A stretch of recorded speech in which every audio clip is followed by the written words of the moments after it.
أعوذ بالله من الشيطان الرجيم. بسم الله الرحمن الرحيم. الحمد لله رب العالمين، بارئ الخلائق أجمعين، باعث الأنبياء والمرسلين، ثم الصلاة والسلام على أشرف الأنبياء وسيد المرسلين، حبيب إله العالمين، أبي القاسم محمد. اللهم صل على محمد وعلى آله الطيبين الطاهرين الذين أذهب الله عنهم الرجس وطهرهم تطهيرا. اللهم واللعنة الدائمة على أعدائهم إلى قيامة يوم الدين. السلام عليك يا أبا عبد الله، السلام عليك يا ابن رسول الله، يا غريب كربلاء، رزقنا الله في الدنيا زيارتكم وشفاعتكم في الدنيا والقبر وفي الآخرة. أما بعد، يقول الله في محكم كتابه وقرآنه المجيد وقوله الحق: أعوذ بالله من الشيطان الرجيم، بسم الله الرحمن الرحيم. ولا تحسبن الذين قتلوا في سبيل الله أمواتا، بل أحياء عند ربهم يرزقون، فرحين بما آتاهم الله من فضله، ويستبشرون بالذين لم يلحقوا بهم من خلفهم ألا خوف عليهم ولا هم يحزنون، يستبشرون بنعمة من الله وفضل، وأن الله لا يضيع أجر المؤمنين الذين استجابوا لله والرسول من بعد ما أصابهم القرح. للذين أحسنوا منهم واتقوا أجر عظيم. الذين قالوا لهم الناس إن الناس قد جمعوا لكم فاخشوهم فزادهم إيمانا وقالوا حسبنا الله ونعم الوكيل. آمنا بالله، صدق الله العلي العظيم. أفلح من يصلي على محمد وآل محمد. اللهم صل على محمد وآل محمد. Thank you for the question, brothers. Just give me a small Inshallah, today we will be continuing our discussion on Shi'i eschatology, on the Ma'ad. Yesterday, for those of you who were here, a small reminder for those of you who were not here, a brief recap. We touched on what happens in the malakut after death, and what is exactly death like, as well as what can we do to help our state at the time of death, and also to stay on Sirat al-Mustaqim. So seeds were planted yesterday, and inshallah the discussion will continue and we'll grow some of those seeds and bring the discussion further tonight. Tonight, inshallah, we will be discussing what exactly are the mechanics of Alam al-Barzakh. And to begin with, what exactly is Barzakh? Barzakh is linguistically that gap, that space in between any two homes.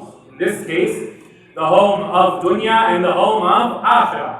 That gap that happens in between your death and until the day that you are raised back alive and everybody has to go and answer for their deeds, this is known as the barzakh. But that's just the linguistic definition.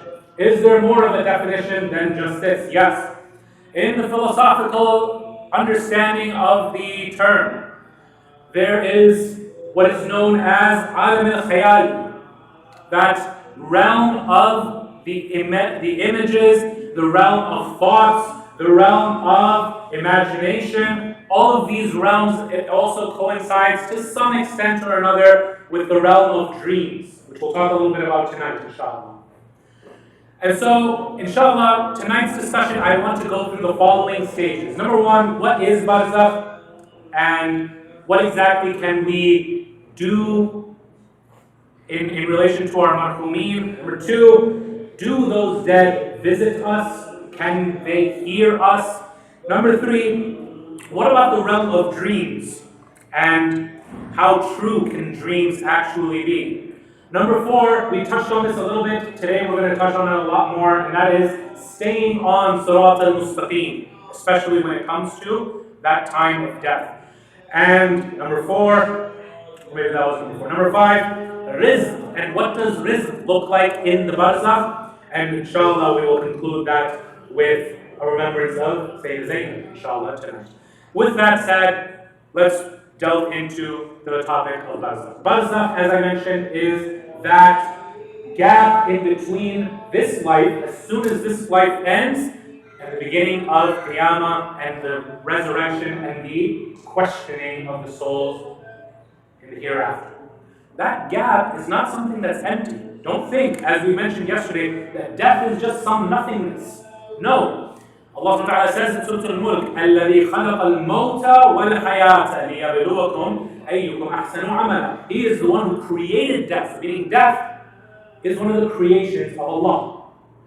Now, we mentioned that there's also a philosophical understanding of what exactly this Barzakh is, and we said that it's Aly Lakhani. I'm not going to repeat myself, but here, when that imagination, that pictorial realm, when that comes into the mind, and that realm where the mind operates, this is a lot of times a lot more powerful than just what the dunya, what your physical self can do. How many of you, for example, in your dreams, or even in your thoughts, you can do things that you can't do over here? For example, maybe an entire ocean, you can swim an entire minute. Or, for example, you can start to fly. Whereas human beings in the physical realm, of course, cannot fly. There are many things that you can start to do in that Alam al-Khayal that you can't do here in Alam al-Tab'i, they basically say, right? The philosophers. This physical, materialistic life. You can't do it over here.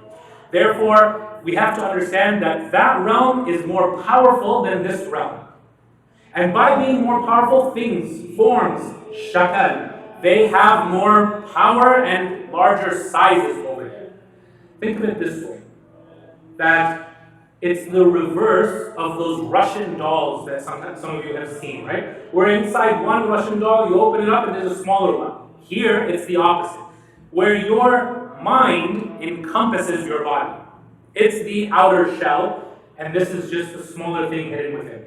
Outside of even that khayali body, outside of that image-generated body, there is something called the nafs, the soul. And that is something that even after the death in Barzakh, which we will talk about in a couple of nights, after the death in Barzakh, now the soul does not even have the Barzakhi body, and now you will go on to Qiyamah. And once you're in Qiyamah, you can go now from there into Jannah or Jahannam. And over there, we will be given our bodies, of course, on Qiyamah. This is a discussion we'll touch on in the upcoming nights.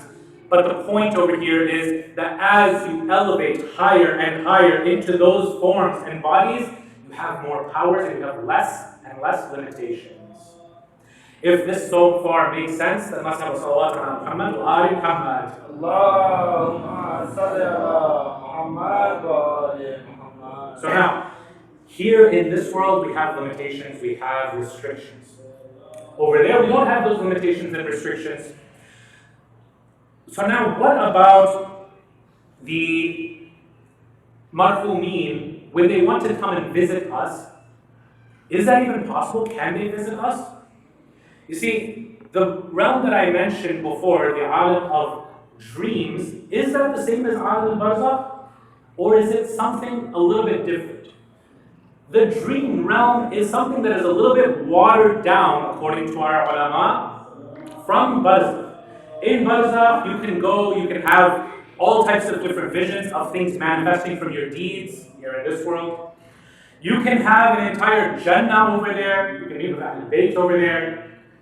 But in the realm of dreams, there are a little bit more limitations. Think of it in that realm of ascension, going higher and higher, in between dunya and barzakh. So somewhere sandwiched in between is the realm of dreams. If, for example, your deceased loved one would like to visit you, they sometimes have to attain permission from Allah subhanahu wa ta'ala, and they will come in this dream of yours. Now, they'll have to go and wait for you to also fall asleep, so time zones, and you actually falling asleep on time instead of playing COD or something like that, up until 3 a.m., kind of affects them. So if your mom's trying to contact you, maybe put down the game console and go to sleep, right? So now, let's say that this mother or father of ours wants to come and visit us. Why would they want to visit us? What are the sabab of them wanting to visit us? Could it be that something might be wrong?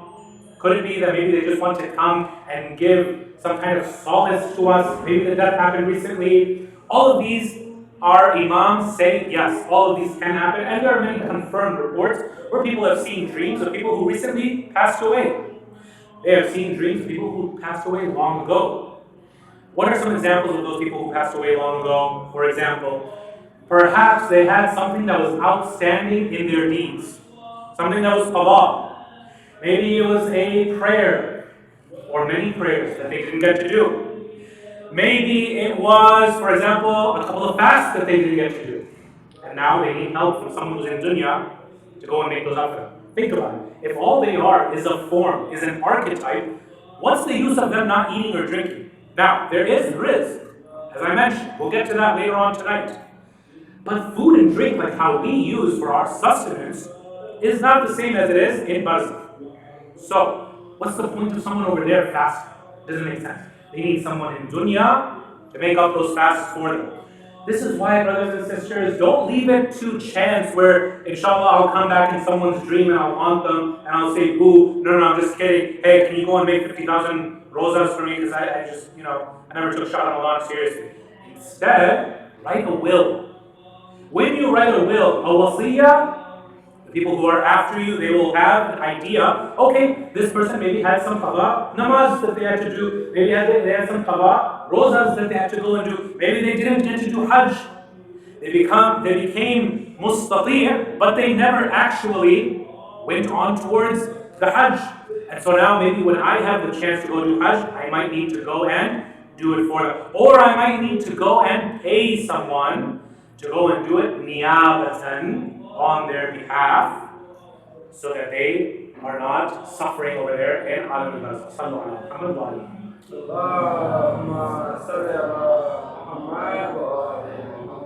As a quick reminder for all of us and myself as well, let's turn our phones off to silent just so that we don't have any interruptions. So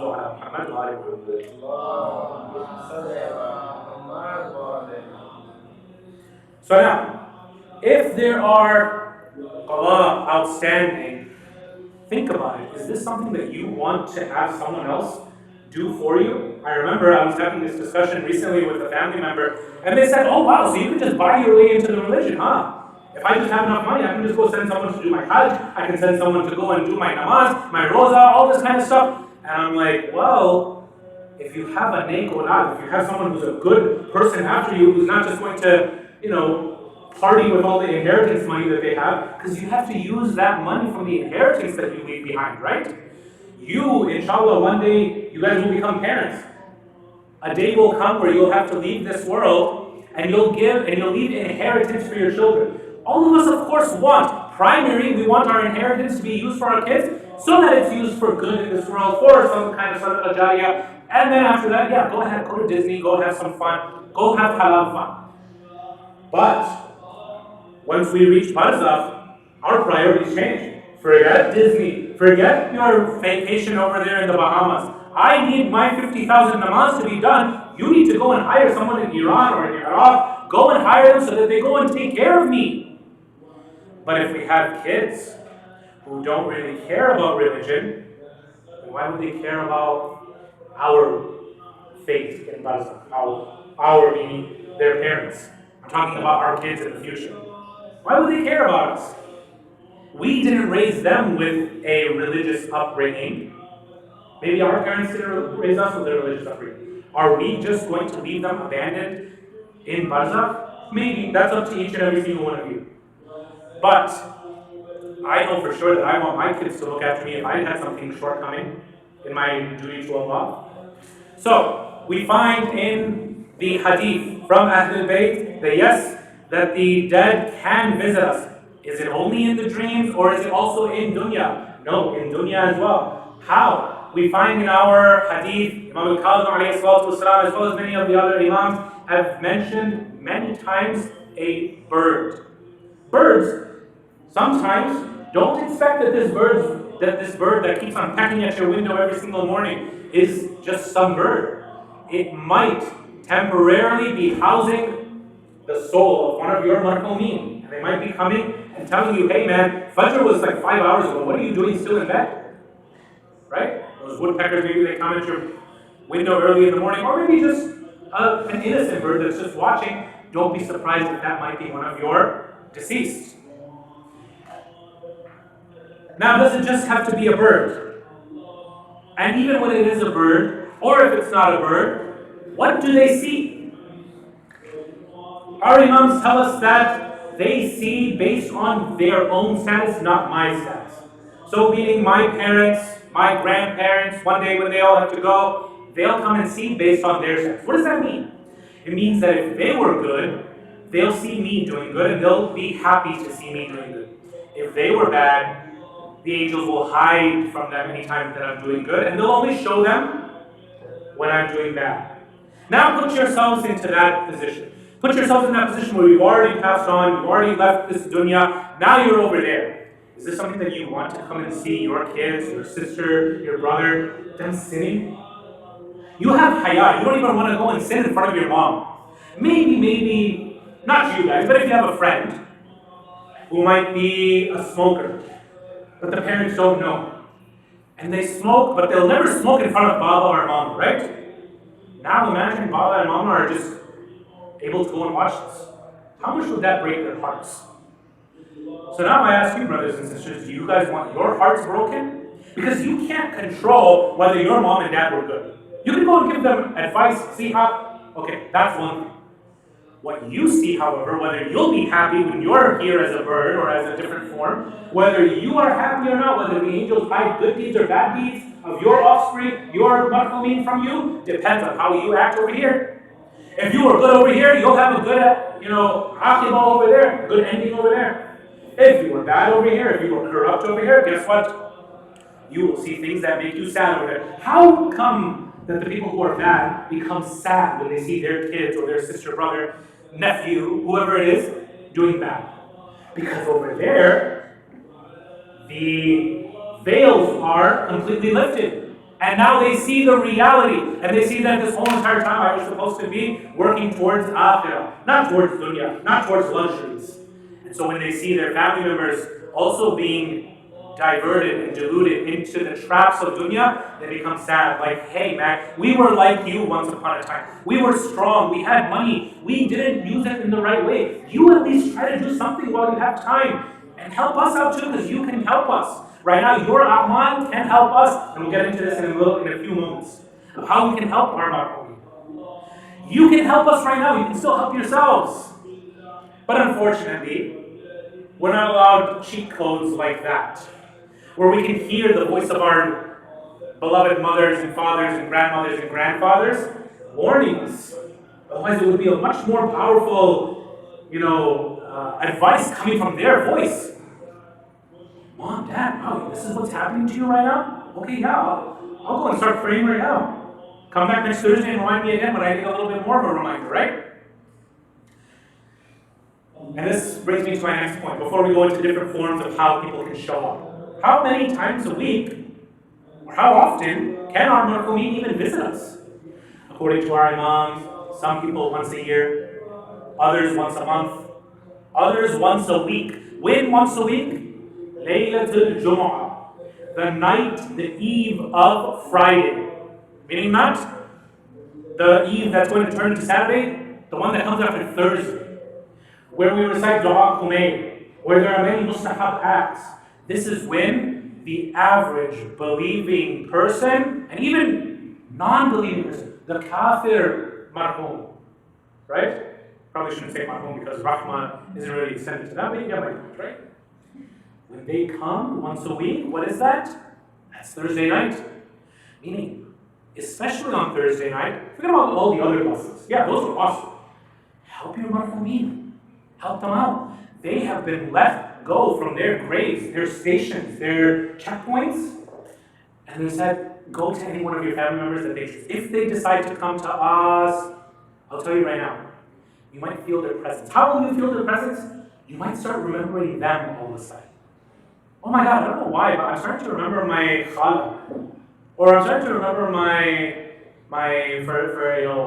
the Arabic speakers, my amtu, my ammu, right? Maternal, paternal, uncle, aunt.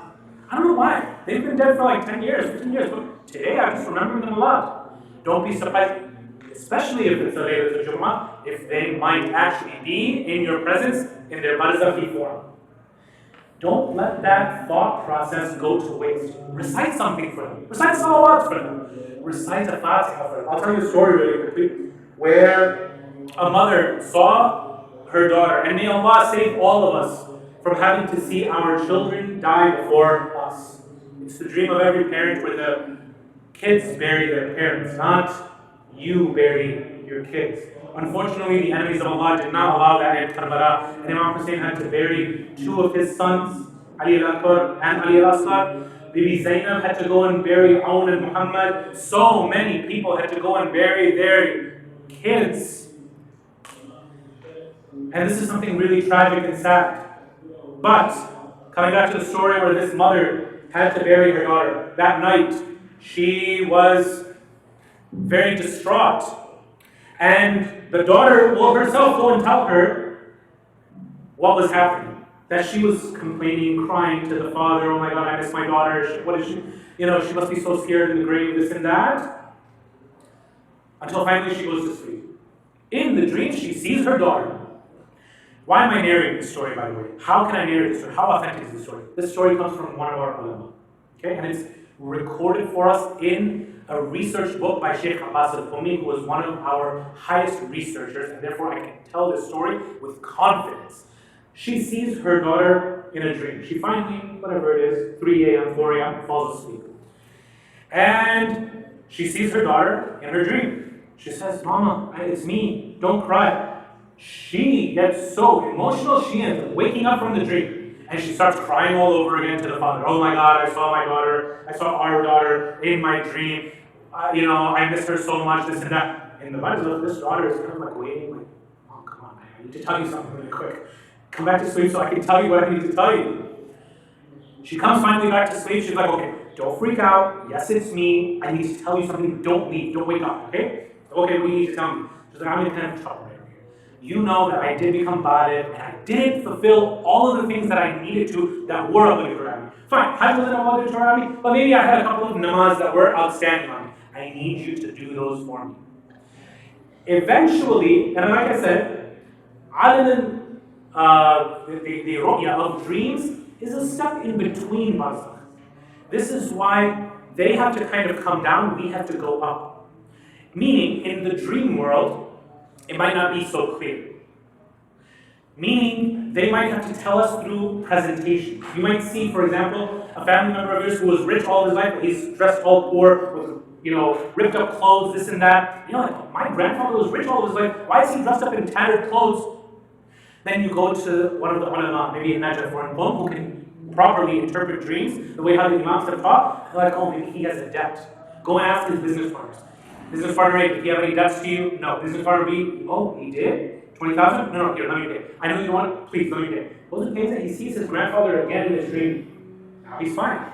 It helps what you do here in the dunya, over there. But the dreams are not always straightforward, because it's in that middle between Barzakh and dunya. So we're all going to need some help interpreting that from our ulama. Not all ulama, by the way, can correctly interpret dreams. So you're going to have to find people who are properly trained in this, people who are reputable in this. Don't just go and start telling people your dreams, right? So now, the mother doesn't completely understand what the daughter is saying about qada, namaz, and all this kind of stuff, because it's through a barrier, through a filter being told her. Okay. She just goes and she goes and visits her at the graveyard. What does she do? She doesn't go and start doing the qada namaz. What does she do? She recites one salawat on Muhammad and al Muhammad. Allahumma salli. A couple of days later, the daughter comes back to her in a dream. Says, Mom, I didn't know that salawat had this much power. She said, what do you mean? She said, I still have to go and do my qada namaz. What's wajib is wajib. It's still owed for me. I still have to do that. And I don't want to be the one who's doing it all by myself over here in Barzakh. And we'll get to that tomorrow night when we talk about our lives in Barzakh. Right now we're just talking about Barzakh and how it interacts with this world. But she says, I still have to go and do that, find someone, but at least that trouble that was around me, that's gone.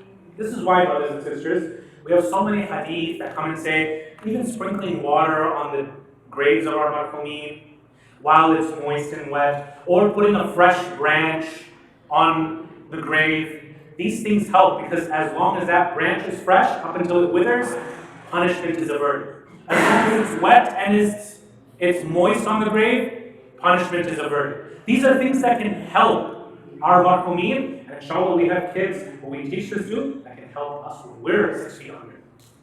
So now that we've covered dreams, and we've covered whether they can visit us, what about, is this in the Quran? Or are we just coming up with this from, some scholars who told us about this, and maybe some hadith here and there? No, this is in the Quran as well. How many of you have read the ayahs where Allah subhanahu wa ta'ala sent reinforcements to the Battle of Badr?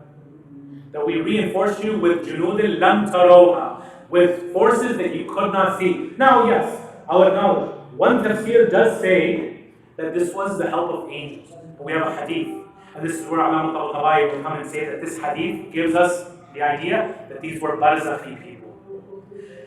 Barzakhi people in the sense that people who were elites in Barzakh. Maybe like the likes of Nabi Ibrahim, Nabi Sulaiman, Nabi Dawood. These high-class people. They were asked by Allah, look, Rasulullah Muhammad sallallahu alayhi wa sallam, he needs help. He only has 313 in the Battle of Badr. Go help. And so these people in Barzakh, when Allah gives them that ability, they can even have physical effects. Otherwise, what's the point? What's the point of sending someone from Barzakh to go to a war against the Quraysh if they're not going to kill people? Of course. That shows us that these people from Barzakh, their swords had an effect in the real world. So don't be surprised if people from Barzakh can have an effect in this world. They don't have to come as birds, they could be completely invisible to you, completely just visible to the prophets, the imams, and the awliya of Allah. Even we can eventually gain that status, but it'll take time.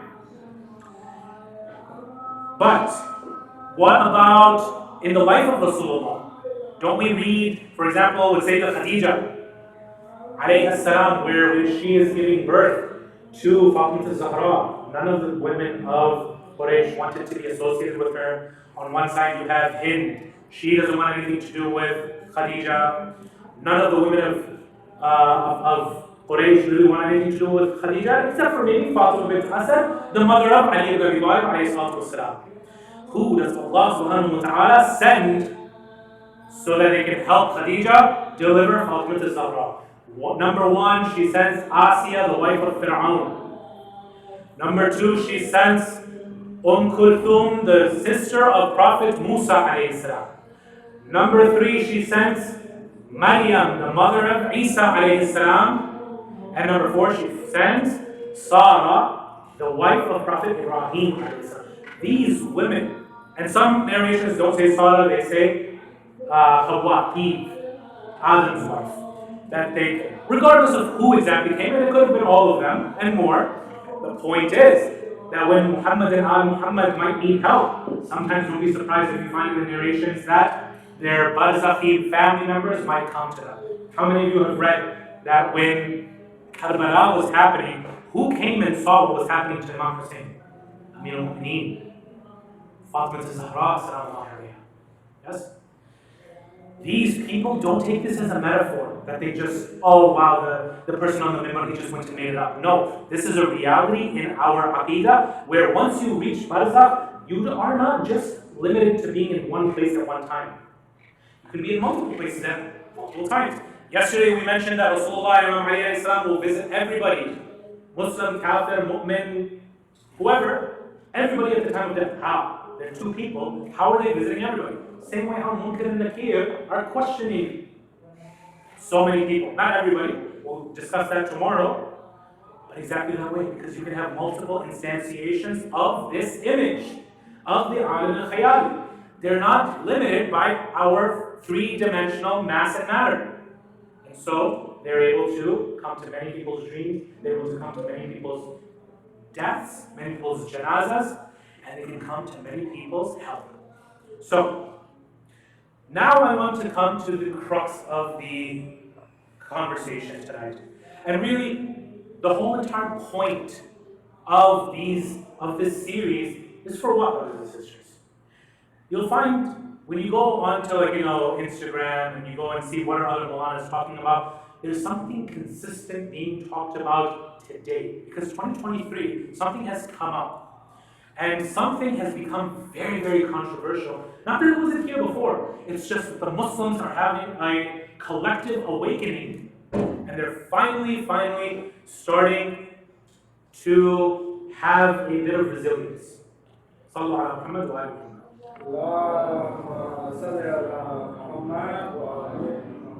Remember how we said that sometimes the Barzakh people, Imam Ali, Rasulullah, they'll sometimes come? We'll be surprised if sometimes Sheikh comes. Right? Sheikh can be also places at us too, right? So it's okay. No worries. Sallallahu ala Muhammad wa ala Muhammad.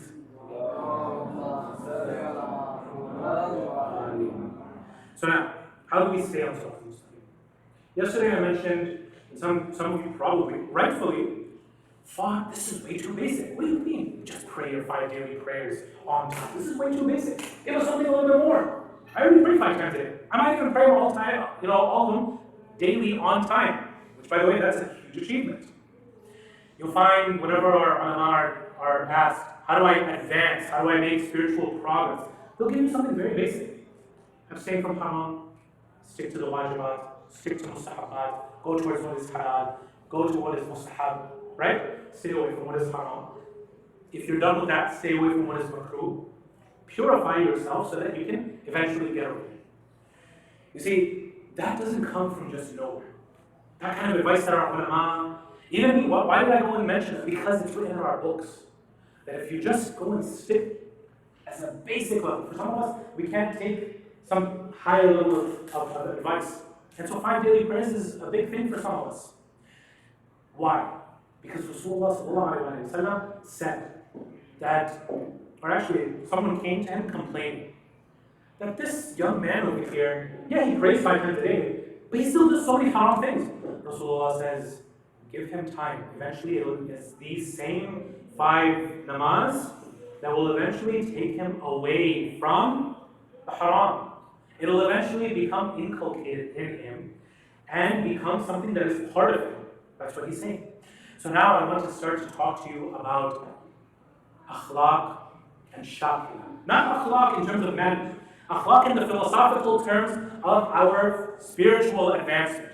Because, brothers and sisters, many parents, I've been here in Dallas even before these 10 nights started. Right? And parents were coming up to me and they were asking me, hey, could you please talk about this? Our kids are going through this. Even last night, I don't know if your kids are sitting over here, but the parents came up to me and they asked me, this is nice, but we really need this. Okay, should have told me that before I went to make my whole entire lecture prep and series. Okay, no problem. Here's why I'm talking about this. I mentioned that in 2023 something has come up, right? This is how some Molanas want to talk about it. They want to talk about it, and tackle it head on. This is my approach. I'm going to arm you so that I'm not going to be the one over here telling you, do this, don't do that. Don't go and eat pork, eat a salad. No, that's very basic. You guys are much more smarter than that. I'm going to give you something instead that unfortunately many of our parents, maybe even many of your parents, do not understand. But the reason why I'm telling you, each and every single one of you, this is so that when you become parents, you don't make the same mistake as previous generations did. After all, Imam Ali alayhi salam is the one who said that don't treat your kids as if they are from your generation. They are born for their own time and for their own struggles. Yes? So now, what exactly are we supposed to do when it comes to our kids? Well, maybe some of us did not get the benefit from our parents. And we can't blame our parents. This is high-level discussions. See, there are a couple of different levels in the advancement of the human and his, you could say, his disposition. When we study the philosophy of akhlaq, the ulama of akhlaq will go and tell us that a good deed and a good habit and a good disposition are completely different things. And I'll give that to you in terms of bad deeds. I know I said good deeds, but I'll give it to you in the example of bad deeds. Someone who, for example, maybe smoked one cigarette is not necessarily a smoker. Someone who maybe, for example, disobeyed God today is not a disobeyer. There's a huge difference, brothers and sisters, between the fi'l and the fa'il. The action and the doer. There's a huge difference. If that person repeatedly comes back to that sin, yes, it will come and becomes part of his habit, and eventually it won't even become part of his habit, it will become part of his disposition, or what we can call in English, his second nature, his disposition, his actual nature. Disposition, what does that mean? It means that which you do without even having to think about it. It comes naturally to you. For example, some people, and I've seen these, and I aspire, inshallah, to become like this. Maybe, inshallah, some of you can become like this. Where when their father comes into the room, they'll stand up, they'll go to him, greet him, and then kiss his hand. And then the other brothers and sisters will come and kiss their hand. Now that is something, I don't know about you, but that's something that I saw. From my parents to their grandparents. My parents didn't teach me to do that. But when I found something good, I picked it up. Right? These good habits, these are treasures for the believer to go and pick up wherever we find them. Now, if something is done good once, okay, good. You have one good deed written down for you. If you do it multiple times, it starts to become a habit. It's not necessarily there yet developed into your second nature. Once it's your second nature, now your parents don't have to go and tell Maulanas like me that, my kids don't even listen to me. You know why they go and tell me these things, by the way? They don't go and tell it to go and put you guys on the spot. Mera beta to acha hai, my kid is really good. But if you could just go and tell him, maybe if you could just go and blow on him a little bit, maybe I could proceed to blow on him. I don't know what you guys think that my breath is going to do. Not you guys, but your respective parents. Nothing's going to happen. You guys need logic and convincing and reason. It's not going to be what these parents think, which is, if it just comes from the mouth of a Maulana, then everything will be set. He listens to you a lot on YouTube. I've heard this for other Maulanas, right? It's okay. He listens to you a lot on YouTube, but maybe if you go and tell him, hey, just, don't hang out with these kinds of friends so much. Maybe he'll listen. I always have to go and tell the kid, hey, I'm really sorry, I didn't ask your parents to go and do this. I know this is putting you on the spot. But what should the parents actually do? Not come and bring them up to the speaker or to the Maulana or the Imam Sahib or whatever. What should they do? They should be, A, leading by example. Meaning, if you want your kids to be religious, you got to be religious. Number 2, and this is really, really critical, you need to go and make sure that it is inculcated into them as a second nature. Because once it's a second nature, I want you to think, as a thought experiment, of someone who is the purest person religiously that you can think of. Someone who does all the wajibat, they might go to Ziyarah Arba'in every single year, maybe they, whatever it is. Some of you maybe are even thinking, that's me. Right? Now I want you to imagine that someone came and told you that this person was seen in a bar, or this person was seen in a nightclub. Forget about whether you're religious or not, but you have in your mind right now that person who is your hero in terms of, okay, I'm going to become religious, I'm going to become like him or her. This person was seen in a bar. Immediately, what comes to your mind? If this person's shakila, if his second nature was a divine, good inclination. not a shaitani, not a taghuti one. Immediately you're going to think, oh, well, maybe he was in the bar or the nightclub because he needed to use a phone. Or maybe he just needed to go and call for help and he needed some gas because he broke down in the middle of the road. Or maybe he just needed to go inside and do wudu or use the bathroom or something, and there was really no other place around. There was no Buc-ee's or whatever it is. I don't know what else you guys have over here. There was no rest stop in sight. It was just this one place, and the poor mature person, they had to go inside.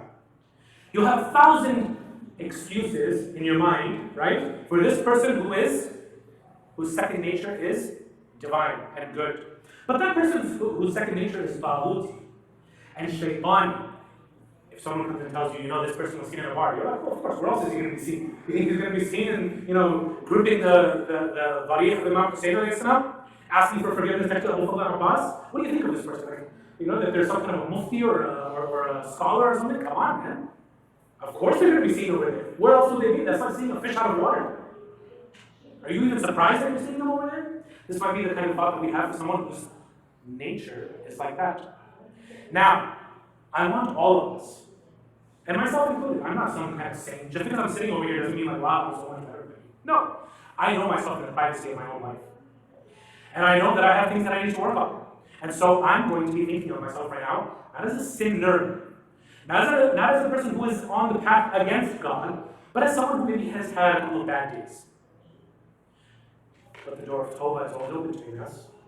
And Allah is always ready and willing and able to not only forgive all of my sins, but He's so ready to welcome me back. This is exactly, by the way, what Christ was teaching in the New Testament. Many Christians, you go and ask them what's the purpose of the story in the New Testament, they don't know.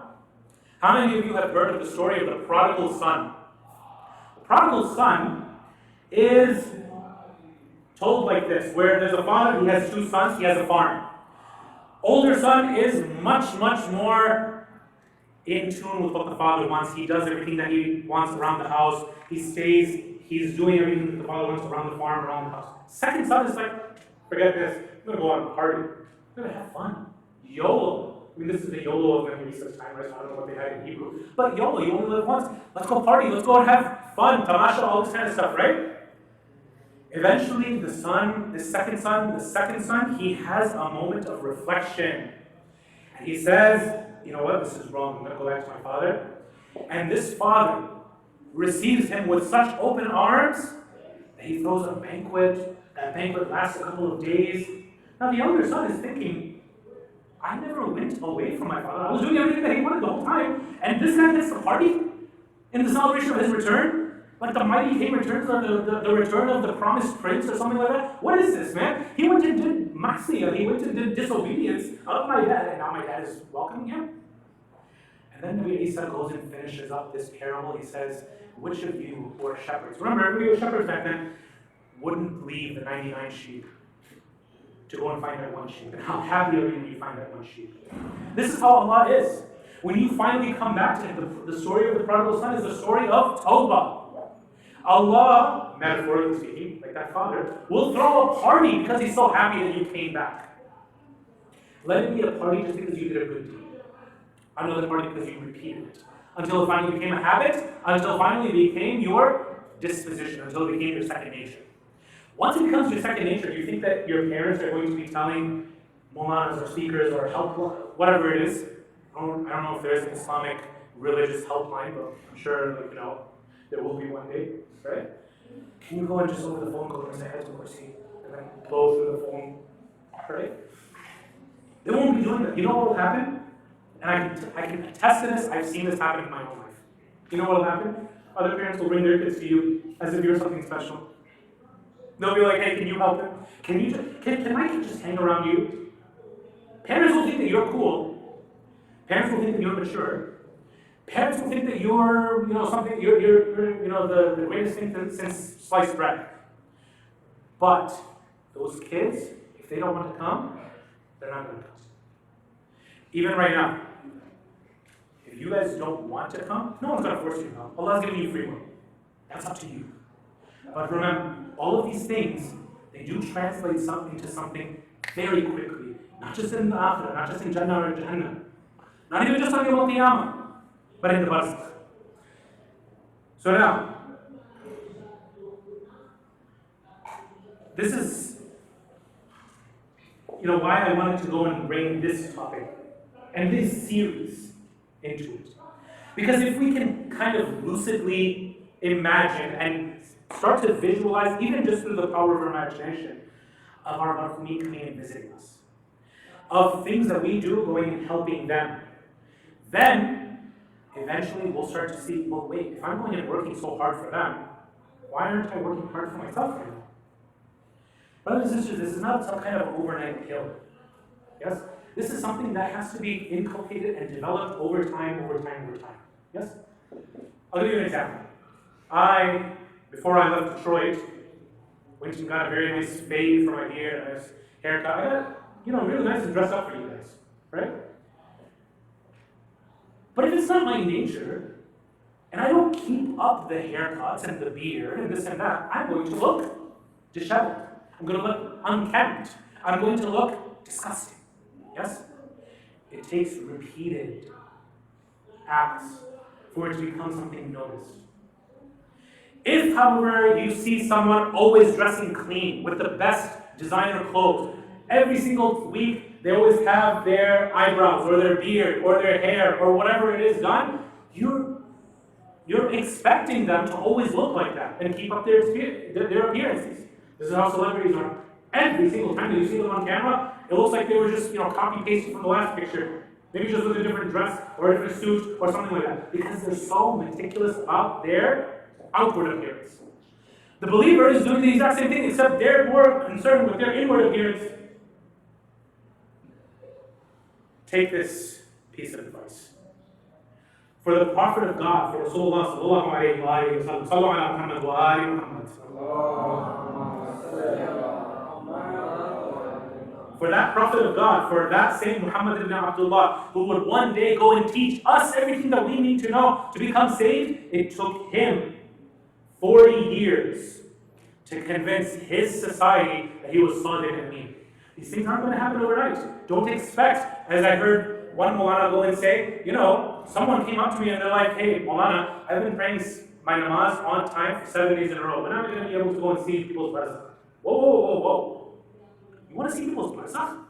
You want to see people coming and visiting you from the other realm? You want to see people's good deeds materialize in your eyes? You want to be able to go and see the Jannah in someone's grave? You want to be able to see that like how our scholars do after 7 days of prayer? Oh, come on, man. This is a little bit, of a high expectation. You need months, if not years, of this kind of stuff. And not just rote, okay, hey, it's Maghrib time. Oh my God, it's Isha time. Yeah, okay. Oh, mom's telling me for the umpteenth time, let me go and pray. No. I myself want to be there on the prayer mat. I mindfully and attentively did my wudu with all of the du'as, because I know that these droplets will go and translate into one angel being created for each one of these drops, as long as I'm saying the du'as that Imam Ali alayhi salam taught me. I did it mindfully, my wudu. And now I'm going to go and pray a mindful namaz. You think that's not going to do anything? I'll tell you the benefits that it has over here in this life. In this life, just being mindful about something, it'll start to take stress off your mind. I've even seen mental health professionals say that this takes stress and depression away from you. Just from connecting with a higher power, Allah. And you're mindfully doing it instead of just, oh my God, here comes another Asr prayer. Oh, okay, here comes the alarm for Fajr. Yeah? It can become like that. But it also can become like that for Rasulullah, right? Just to become a kind person in the face of all these jahil people in Quraysh. It takes work equity, sweat equity. It's not easy to become Muhammad Rasulullah. This is a status reserved for him because of how much work he did 40 years before even his Risalah came to him. Yes? This is why he enjoyed such a status amongst his people. That status then became the biggest proof for him. Hey, I never lied or was unjust in anything in dunya. Why do you think that I'm lying now when it comes to Akhirah? They're like, yeah, if anybody was going to get contacted by an angel, it would be you. I had a really hard time debunking him and denying him. So, now, if that's the case, in 2023, many of you have noticed that Bud Light, Target have boycotts because of the alphabet community and how much they are through, I don't know how much you guys know about ESG. ESG scores basically dictate whether a company will become woke or not. And how woke they become determines their ESG score. And these are all determined by 3 mutual fund groups: BlackRock, State Street, and Vanguard. These are pushing the agenda of LGBTQIA plus and transgenderism and homosexuality and all of this stuff being taught at an early age. You know what this is going to eventually become in the era of our kids? This is going to become the curriculum of the time. Whereas right now, it's here and there in a couple of different schools. Brothers and sisters, if we don't, from now, start to better ourselves, it's not going to be injected into our kids, such that they can, by themselves, combat these kinds of things. Why do we even need to inculcate this? Because, brothers and sisters, there are 2 approaches. And while other Mulanas might be trying to tackle it head on, I believe that's the second approach. I'm taking this first approach. What are these 2 approaches? The first approach is a defensive or reactive type, where as these things come up, you address them, you address them, you address them. In the carnivals, there's that one game where, the little thing comes up and you hit over here, bam, bam, bam. Yes? Yes or no? I don't know am I speaking Russian or, okay.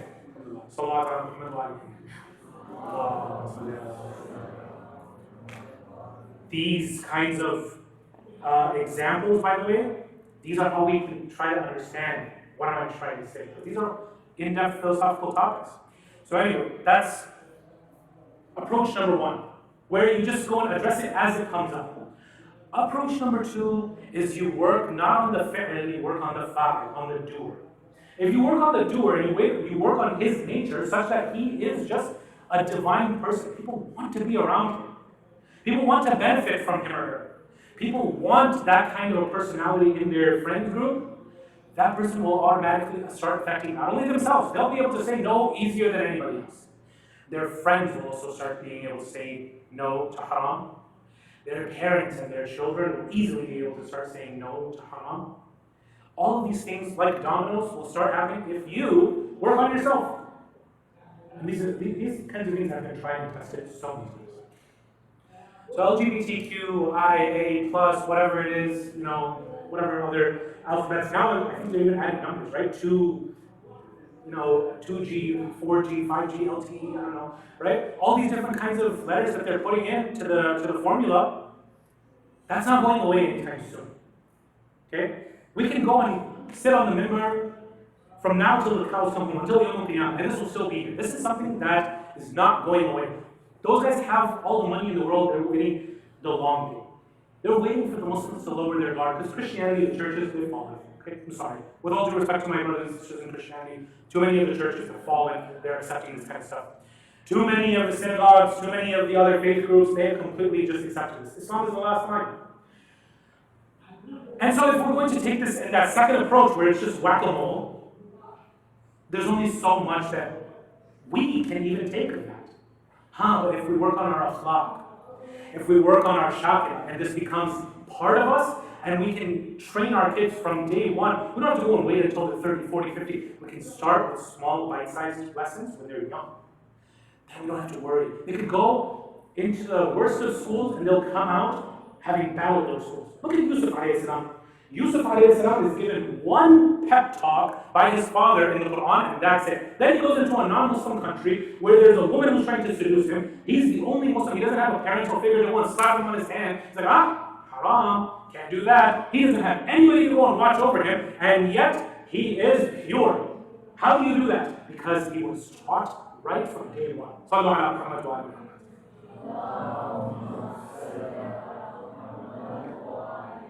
So now, brothers and sisters, having mentioned all of that, now I want to mention the final thing of my topic and then move on to Eschatology.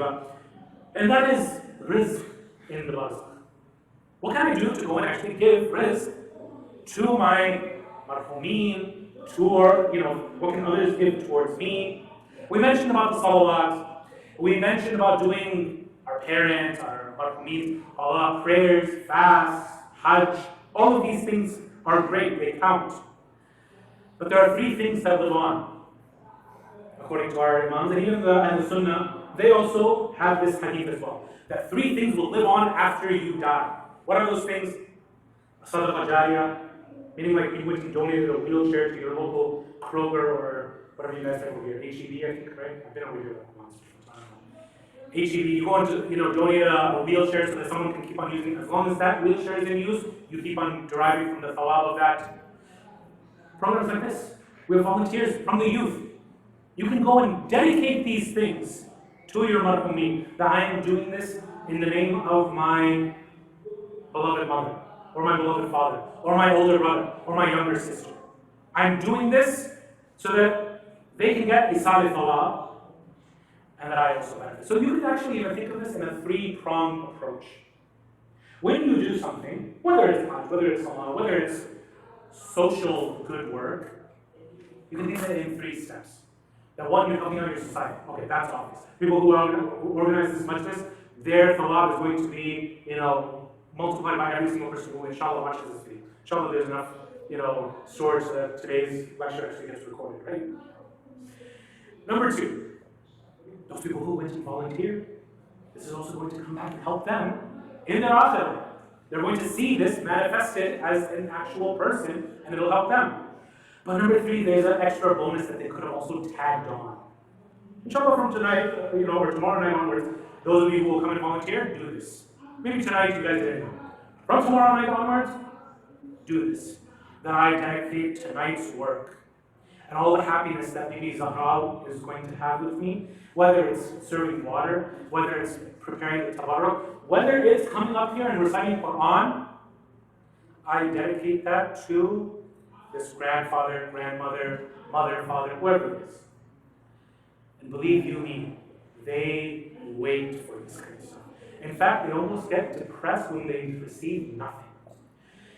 They are over there in Barzakh, and we'll see this, in the groups of believers in Wadi Salam, and they'll see others getting gifts from their people in dunya, and they're over there, I'm not getting anything.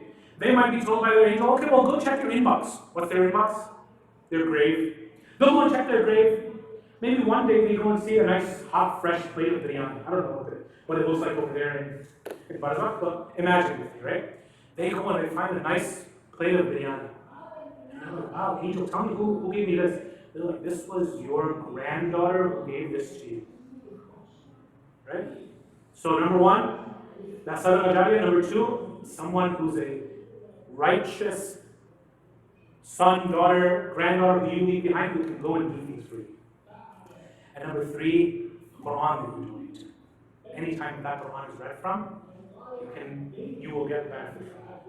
So, if then we want our barzakhs and our graves to be easier, and we don't want our leftover family members to have to go and take care of us, is there a group that just by default gets their rizq? Because yes, maybe our lay people, marhumeen, they depend on us for rizq. But then there are those who I mentioned in the ayah that they get their rizq from Allah subhanahu wa ta'ala, and those are the shuhada. The shuhada, like Imam Hussein alayhi salam, like the 72 at Karbala, like anybody who even just if you go and find in our resources, our a'mal, you do a simple 2 rak'ah mustahab prayer, or a 4 rak'ah prayer on a Saturday in the afternoon. You go and do that, what does Rasulullah promise you? You get the thawab of the shuhada. Okay. Well, I want my rizq to be guaranteed from Allah as well. And that's why, brothers and sisters, when Ibn Ziyad was questioning Bibi Zainab after the 10th of Muharram and saying to her, how did you feel when Allah subhanahu wa ta'ala murdered your brother Hussein? And she said, and Imam Ali ibn Hussein also went and said that It was not God who murdered him, it was you. And it was Yazid. It was not Allah. But Bibi Zainab has a very powerful line that rings through the courses of history, and that is, مَا رَأَيْتُ إِلَّا جَمِيلًا. I did not see anything except beauty. Now I want you to think in terms of those three-pronged attack that I went and just told you, where it helps society, it helps yourself, and it also can help your marhumeen. Look at Imam Hussein's sacrifice. When he is saying and stating why he is doing this, he says, I'm embarking on this journey, not for anything else except to go and set straight the religion of my grandfather and the way of my father, Amir al-Mu'mineen. He does this, and what is his personal gain? In his akhirah, he becomes Sayyid al-Shuhada. And in the society, for generations from 1400 years ago until the Day of Judgment, we are the beneficiaries of that sacrifice. We are the ones who get to taste that Islam because of the blood, sweat, and tears of Imam Hussein and the rest of the Imams of Ahlul Bayt. This is perhaps one dimension. And of course, there are scholars who have written theses on this statement of Ma ra'aytu illa jamila. Or perhaps this is one of those aspects where she saw the Barzakhi results of what Imam Hussein did. And that's why she was able to confidently say that I saw nothing but beauty. You see, brothers and sisters, Imam Hussein alayhi salam, in this journey towards Karbala, he made a stop in Medina and another stop on the outskirts of Medina. That first stop in Medina was towards his grandfather Rasulullah sallallahu alayhi wa sallam.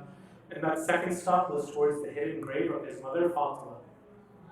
When he went to the grave of Rasulullah sallallahu alayhi wa sallam, I tell you, Imam Hussein alayhi salam was different than when he went to the grave of his mother Zahra.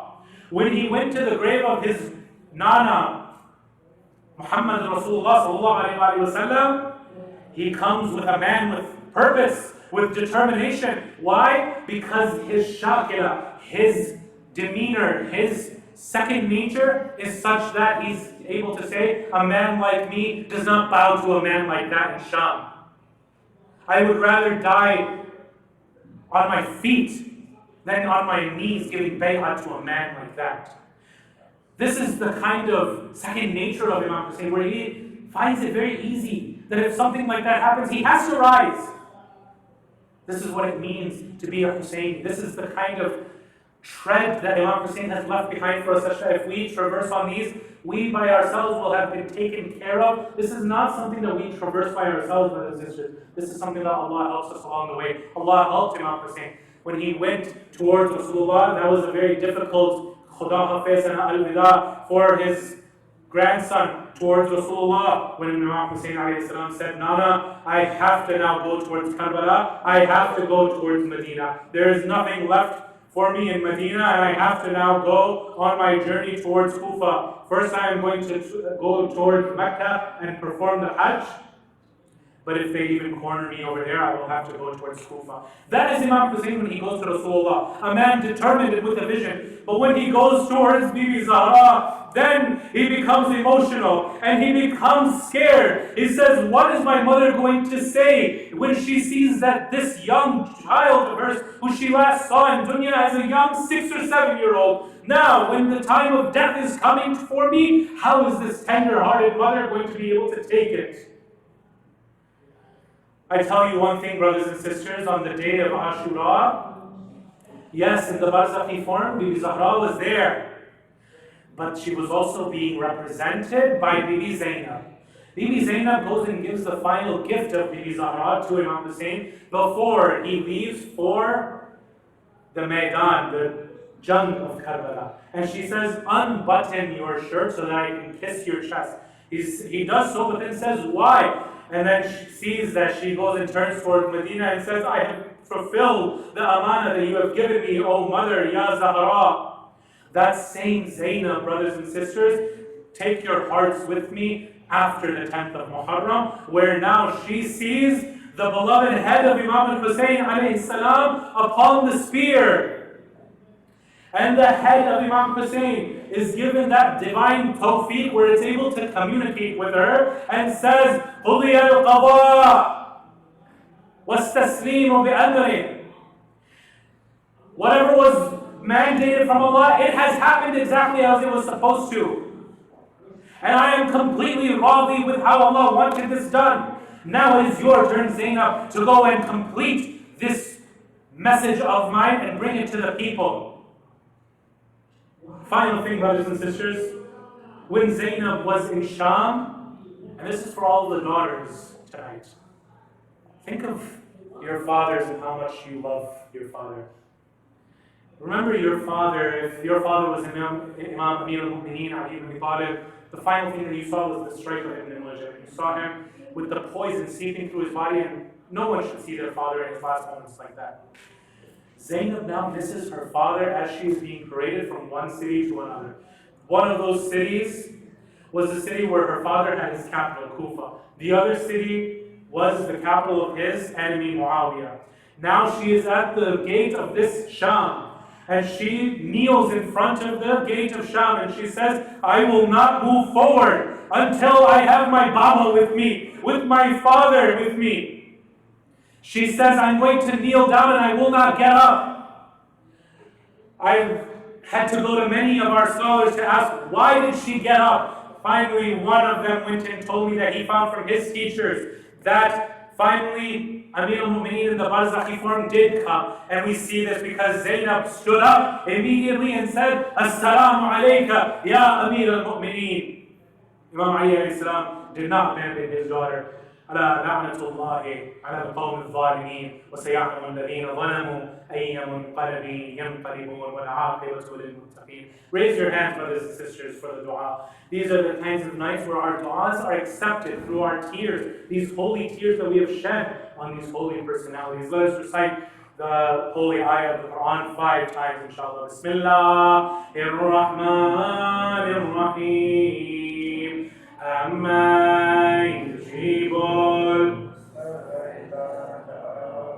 yakshifu as-su' amma yujibul. Together, everybody, no one should be quiet. So amma yujibul. Louder, everyone, for qada al-hawaij. Amma yujibul. لتعجيل الفرج, final time. أما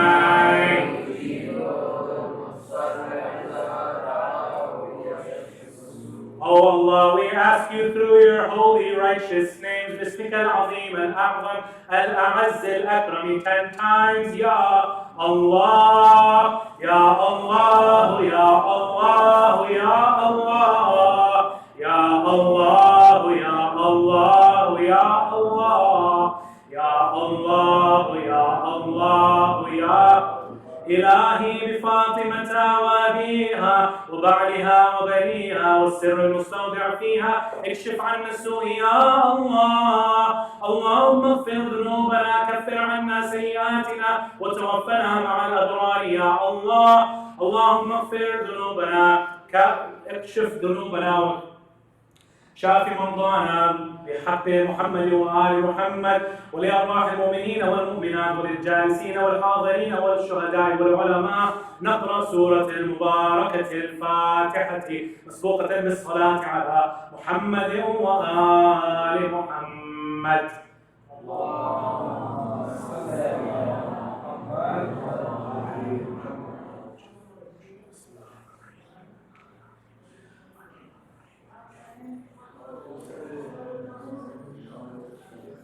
Ya Hussein, Ya